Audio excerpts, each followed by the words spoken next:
नमस्कार दोस्तों, SMD channel के अंदर आपका बहुत बहुत स्वागत है। दोस्तों, आज यानी 29 जुलाई के दिन एशियन पेंट्स कंपनी के जो है क्वार्टर 1 के रिज़ल्ट आने वाले हैं। तो जब भी मार्केट इसमें ओपन होगा, जैसे कि थोड़ी देर में ओपनिंग होने ही वाली है इसकी, तो हमें बहुत ही ध्यान रखना होगा कि मार्केट की ओपनिंग किस तरफ हो रही है। गैप अप ओपनिंग हो रही है या गैप डाउन ओपनिंग हो रही है। अगर हम इसका जो चार्ट देखें, डे चार्ट दोस्तों, तो डे चार्ट पर हमें दिखाई दे रहा है जो हमारा कल का सेशन था यानी कि 28 जुलाई का, यहाँ पर थोड़ा सा हमें ट्रेंड जो पॉजिटिव देखने को मिला था।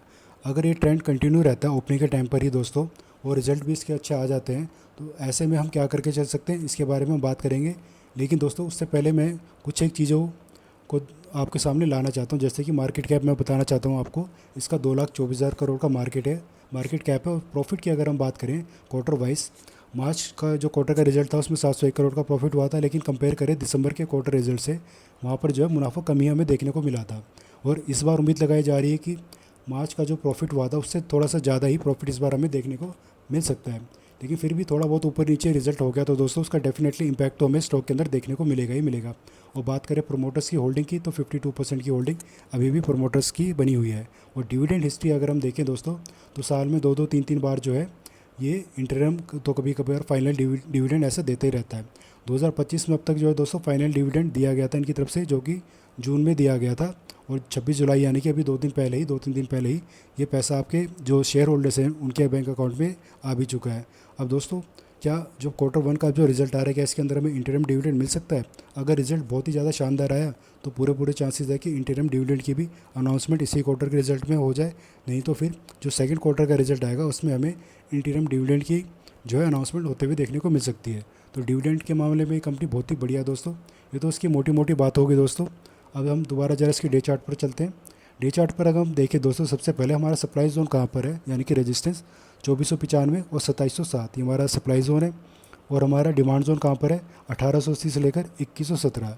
हालांकि 1880 का जो रेंज है दोस्तों, यहाँ तक पहुँचना थोड़ा सा मुश्किल होगा स्टॉक में। लेकिन इसके रिज़ल्ट अगर हमें अच्छे देखने को मिल जाते हैं तो दोस्तों, पहले तो मैं आपको बता दूं इसके लॉन्ग टर्म में टारगेट क्या है। इसके लॉन्ग टर्म में जो टारगेट है 3500 प्लस ही है। तो आप 3500 प्लस या फिर 3500 के टारगेट के लिए इसके अंदर इस स्टॉक में लॉन्ग टर्म के लिए बने रह सकते हैं, अगर आपने पहले से इसमें सस्ते भाव पर खरीदारी कर रखी है, या फिर आपने आज के दिन मतलब कल के दिन इसमें खरीदारी करी थी, जो कि आप देख सकते हैं क्लोजिंग कहा था इसकी 2360 रुपये के आसपास थी। कल के दिन आपने इसमें खरीदारी करी थी तो भी आप इसमें 3500 के टारगेट के लिए बने रह सकते हैं। और दोस्तों, रिज़ल्ट तो हमें जैसा कि लग रहा है कि अच्छा आ सकता है। हम मान के चलते हैं कि रिज़ल्ट अच्छा ही हमें देखने को मिलेगा। और गैप अप ओपनिंग या फिर थोड़ा सा तेज़ी की ट्रेंड के साथ आज इसकी ओपनिंग भी हमें देखने को मिल जाती है। तो ऐसे में दोस्तों, एक बार के लिए अपने सप्लाई जोन के पास जाकर यहाँ पर हमें थोड़ी सी प्रॉफिट बुकिंग हो सकता है देखने को मिल सकती है। और ये धीरे धीरे अपने डिमांड जोन के पास आ सकता है अगले 2 से 3 महीने के अंदर अंदर। हालांकि दोस्तों, जो सर्दियों का टाइम होता है, स्पेशली जैसे अक्टूबर और नवंबर का जो टाइम होता है, इस टाइम जो है इस शेयर के अंदर हमें तेज़ी हमें देखने को मिलती ही मिलती है। तो अच्छा ही होगा उससे पहले ही एक बार अपने सपोर्ट लेवल के पास आ जाए और हम यहाँ पर हम खरीदारी करके चल सकते हैं। ध्यान रखिएगा दोस्तों, 2117 के लेवल के आसपास अगर इस सितंबर से पहले पहले अगर हमें देखने को मिल जाता है एक बार के लिए, तो हम इसमें खरीदारी करके चलेंगे। क्योंकि बाद में जो इसमें ट्रेंड जो तेज़ी का ही हमें देखने को मिलेगा।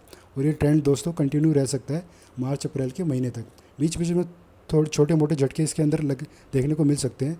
लेकिन पूरे उम्मीद है दोस्तों, जो 3500 का टारगेट है अगले साल, हो सकता है कि मार्च या फिर मई के महीने तक ये हमें अचीव करके दे सकता है। क्योंकि स्टॉक के अंदर बहुत ही ज़्यादा पोटेंशियल है।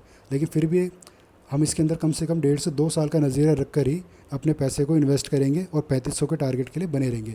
और दोस्तों, ये तो बात होगी लॉन्ग टर्म के लिए।